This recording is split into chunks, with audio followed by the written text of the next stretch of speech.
This is the old roller right here, as you can tell, come off this side here. Yeah, the center of the hole on the old roller, a little bigger than the center of the hole on the new roller. This one fits really tight. So, my advice, get you a little sandpaper, some fine sandpaper, a little bit of lubricant. I'm going to use this powdered graphite lubricant on the shaft, because this bearing is just a idler bearing. It does not rotate inside the wheel, or if it does, it's super tight. So I'm going to sand this shaft down a little bit, just polish it up, and then put some lubricant on it and put this roller on the shaft. When you remove your idler roller, which it'll kind of fall out of the grooves anyway, when you take your belt off, you'll notice some debris around it, and you'll need to clean that idler up.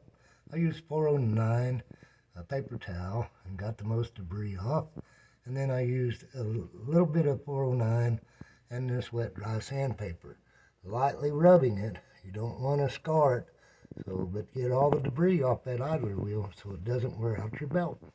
I've got the bottom shaft here all ready and prepped out and sanded down.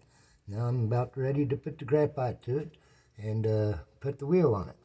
Now when I put the wheel on, I'm using a socket against the sleeve.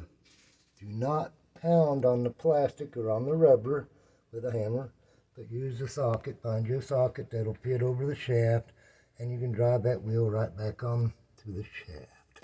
Once you install your rollers, your drum rollers, make sure that they are kind of freed up, that they're not super tight.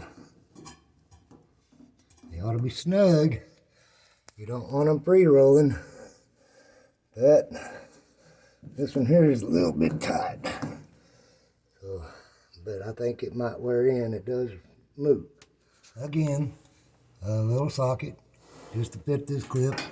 It slides right on there and pushes right on. Front one, the front plastic clip, I had to take sandpaper and on the flat part, just kind of sand it down a little bit. It was a little thick to go in the groove. Pretty good product.